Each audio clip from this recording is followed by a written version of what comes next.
भूतिया हवेली का रहस्य शहर से दूर एक घने जंगल के बीचों बीच एक प्राचीन हवेली थी, विषकंठ हवेली। इस हवेली की कहानियां पूरे इलाके में मशहूर थीं।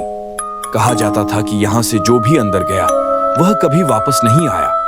लेकिन मनुष्य की सबसे बड़ी कमजोरी होती है जिज्ञासा, और इसी जिज्ञासा ने 4 दोस्तों अजय, रोहन, सीमा और नेहा को इस हवेली तक खींच लाया।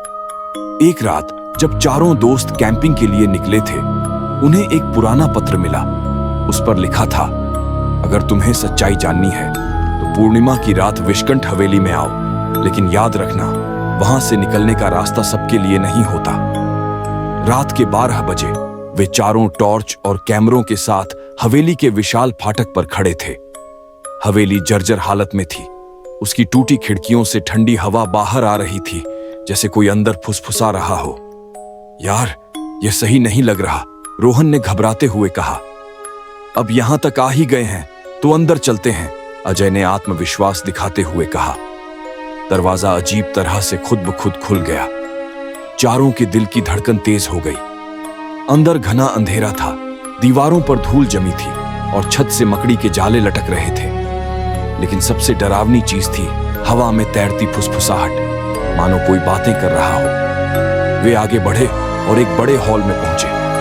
वहां एक पुरानी तस्वीर लटकी थी जिसमें एक परिवार था, मगर उनकी आंखें अंधेरे में चमक रही थीं। अचानक तस्वीर से खून की बूंदें टपकने लगीं। सीमा ने घबरा कर कहा, हमें यहां से चलना चाहिए। लेकिन तभी एक जोरदार आवाज आई, अभी नहीं। चारों ने पीछे मुड़कर देखा, वहां कोई नहीं था। अजय ने देखा कि फर्श पर कुछ लिखा था, अगर सच जानना चाहते हो तो तहखाने में जाओ, लेकिन यह मत भूलना कुछ सवालों के जवाब कीमत मांगते हैं। चारों ने तहखाने का दरवाजा खोला।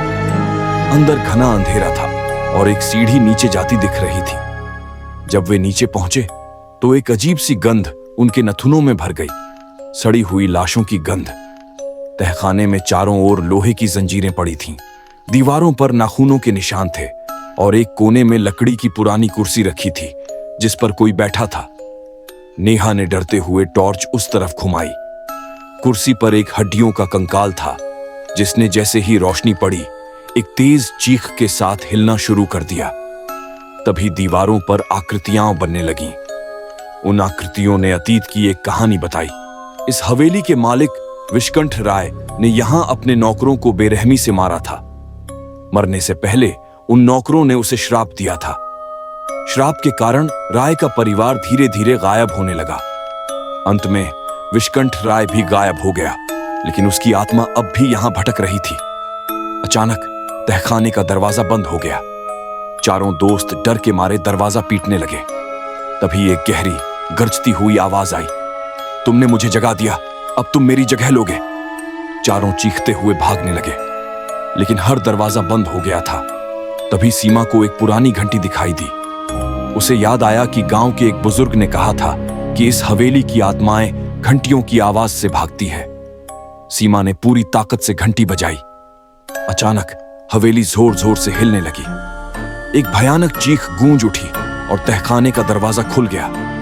चारों बाहर की तरफ दौड़े। जैसे ही वे बाहर निकले, हवेली के दरवाजे जोर से बंद हो गए। हवा में फिर से वही फुसफुसाहट गूंज उठी, अगली बार कोई नहीं बचेगा। चारों ने एक दूसरे की तरफ देखा। वे जिंदा तो थे, लेकिन उनके भीतर एक डर हमेशा के लिए बस चुका था। आज भी अगर कोई पूर्णिमा की रात उस हवेली के पास से गुजरता है तो उसे 4 दोस्तों की चीखें सुनाई देती हैं। शायद हवेली ने उन्हें पूरी तरह से छोड़ने नहीं दिया था।